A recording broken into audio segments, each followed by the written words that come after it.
Somos el grupo número 2 y vamos a explicar sobre lo que trata la ETP ISO 22237-6 de sistemas de seguridad. Como parte de la explicación para la norma técnica peruana 22.237-1, esta norma esencial para establecer un marco técnico que respalde la construcción y gestión eficiente de centros de datos. ¿Qué quiere decir? Su enfoque incluye la creación de infraestructuras escalables y modulares, adecuadas para responder a las demandas dinámicas del mercado. Además, estas prácticas promueven lo que vendría a ser la sostenibilidad, eficiencia energética y busca que el consumo de recursos a través de sistemas de medición y estándares internacionales sean los más óptimos. Asimismo, la norma también enfatiza la importancia de la seguridad física, clasificando espacios y rutas dentro del centro de datos para proteger contra accesos no autorizados. Estas medidas aseguran no solo la disponibilidad continua de los servicios, sino también la mitigación de riesgos críticos que puedan afectar las operaciones y la reputación de las empresas involucradas. Tecnología de la información, instalaciones e infraestructuras del centro de datos. Aquí hablaremos del sistema de seguridad. ¿Por qué es importante esta norma? Básicamente es una guía técnica para garantizar que los centros de datos sean seguros y estén bien protegidos. Este tipo de infraestructura es crucial porque almacena, procesa y transporta la información que usamos diariamente. La norma detalla cómo proteger físicamente esos lugares frente a riesgos como accesos no autorizados, incendios o desastres naturales. En cuanto al objeto y campos de aplicación, ¿por dónde empieza esta norma? Primero se define para qué sirve. Esta garantiza la seguridad física de los centros de datos. Habla de cómo diseñar, proteger y operar estos lugares para que sean seguros, eficientes y estén siempre disponibles. ¿A qué tipo de riesgos se refiere? Principalmente son tres, ¿no? Los accesos no autorizados, que podrían ser robos o intrusos, incendios que puedan generarse dentro del centro y otros eventos externos o internos que puedan dañar el equipo, la infraestructura. Aquí también existen algunas palabras clave que vamos a definirlas, como el riesgo residual, que se refiere al riesgo que queda después de haber implementado todas las medidas de seguridad. Amenaza forzada es la amenaza basada en el uso de la fuerza física para acceder al centro de datos. Y el gerente de seguridad, que es un individuo o la persona encargada de velar por estos datos. La conformidad. Esto implica una integración cuidadosa de lo que vendrían a ser las medidas técnicas, físicas y organizativas, ¿no? Para asegurar el centro de datos y estos cumplan con los estándares de seguridad establecidos. Aquí se debe de tomar 4 puntos. El primero es aplicar las clases de protección definidas. Esto se explica en el capítulo 5. El segundo, cumplir con los requisitos técnicos que se explican en el capítulo 6 al 9. El tercero es asegurar que los sistemas de apoyo, como control de acceso o alarmas, estén en la línea del capítulo 10. Y por último, respetar todas las leyes y regulaciones locales aplicables. En cuanto a la seguridad física, ¿qué detalles se deben incluir sobre la seguridad física? Esta impacta tanto en la disponibilidad como en la integridad de los datos almacenados y procesados. Aquí se debe de tener en cuenta tres aspectos. Lo que vendría a ser la evaluación de riesgos. Esto se da antes de diseñar o construir un centro de datos. Como segundo, las clases de protección. Aquí estas se dividen en áreas del centro de datos según el nivel de seguridad. Y como tercer punto, las medidas específicas, ¿no? Que incluyen las barreras físicas, sistemas tecnológicos, protección organizativos, como quien puede acceder a cada área. Continuando, tenemos la clase de protección contra acceso no autorizado. Esta especificación técnica peruana aplica las siguientes 4 clases de protección en relación con el acceso a espacios que alojan el centro de datos. En la clase 1, un área pública o semipública. En la clase 2, un área accesible para todo el personal autorizado, tanto empleados como visitantes. La clase 3 es un área restringida para empleados y visitantes especificados.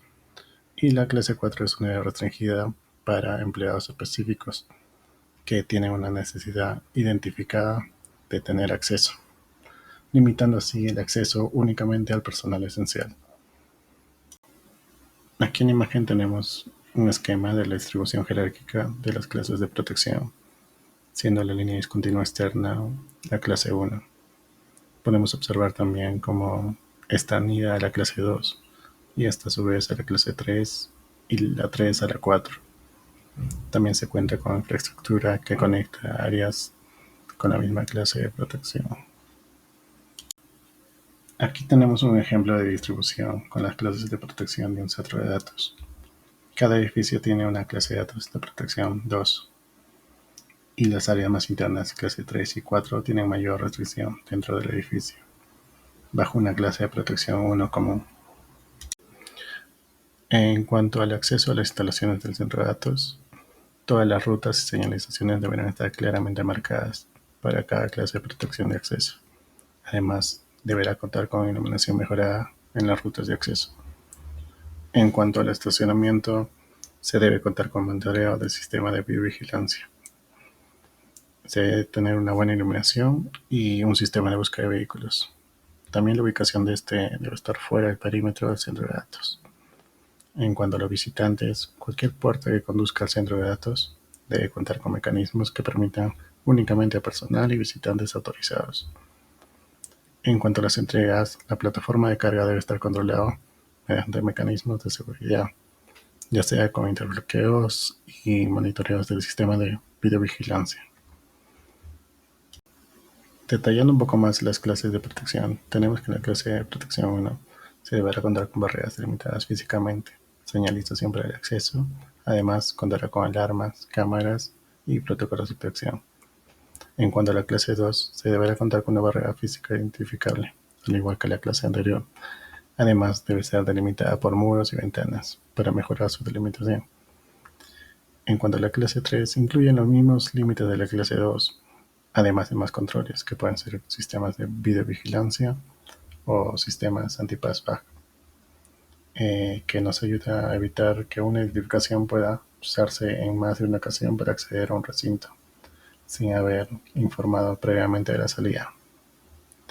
En cuanto a la clase 4, los límites no deben combinarse con los límites de protección de clase 1. El control en zonas de clase 4 deberá estar sujeto a controles adecuados para el manejo de imágenes y otros datos, ya que esta es la zona más importante del centro de datos y con la clasificación de protección más alta. En cuanto a la clase de protección contra incendios en las instalaciones de centro de datos, para la clase 1 no se aplica protección especial.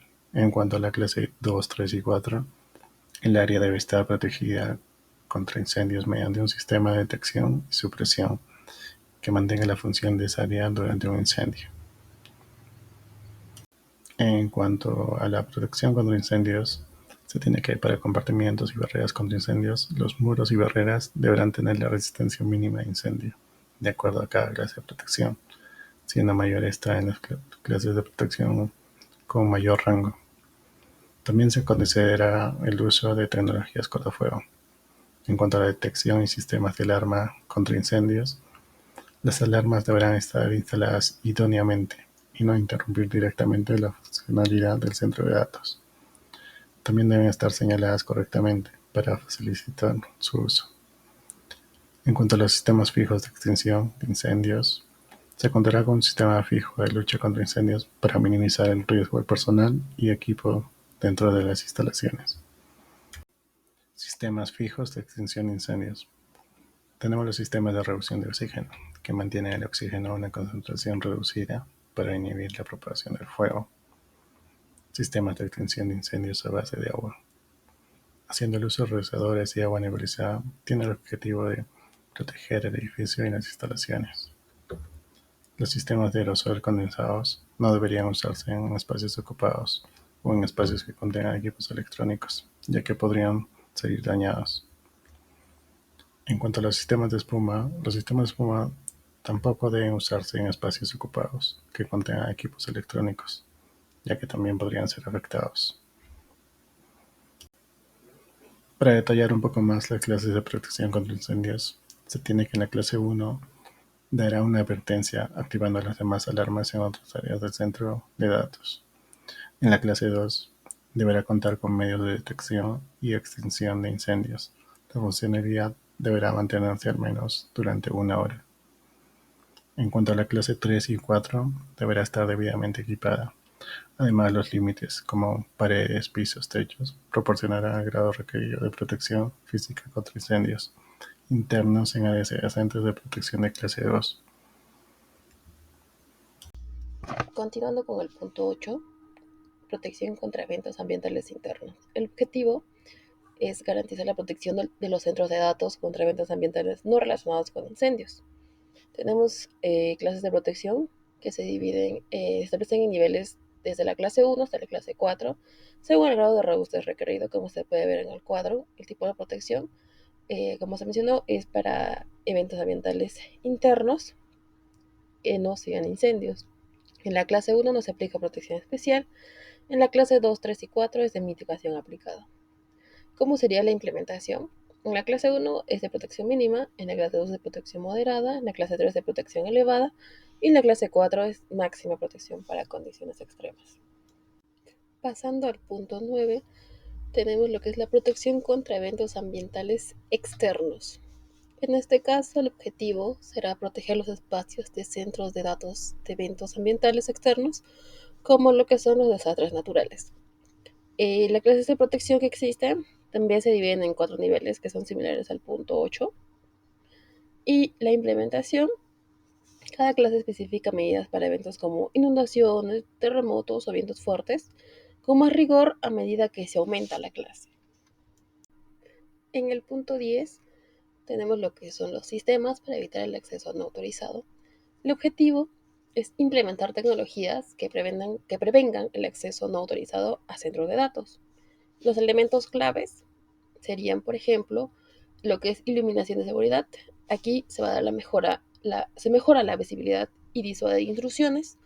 También está lo que es los sistemas de videovigilancia, que permite monitorear las instalaciones, las alarmas de intrusión, que detectan accesos no autorizados, el control de acceso, que regula quién puede entrar a la área restringida, y el monitoreo de alarmas, que supervisa la activación de sistemas de seguridad. Como conclusiones de la ETP ISO 22237-6, sistema de seguridad, tenemos que los sistemas de seguridad para centros de datos requieren un enfoque integral que combine medidas físicas, tecnológicas y de monitoreo para proteger tanto la infraestructura como la información crítica. La clasificación escalonada de protección permite adaptar las soluciones según los riesgos específicos, y así optimizando recursos y garantizando la resiliencia frente a condiciones adversas como eventos ambientales internos y externos. El uso de tecnologías como videovigilancia, alarmas y control de acceso es fundamental para prevenir accesos no autorizados, mientras que un monitoreo continuo permite respuestas rápidas a incidentes. Además, el cumplimiento de normativas internacionales asegura la uniformidad y confiabilidad de las medidas de seguridad implementadas, mejorando la eficiencia y facilitando auditorías. Y eso sería todo de nuestra parte. Espero que se haya podido entender un poco más de lo que trata esta ISO de sistemas de seguridad.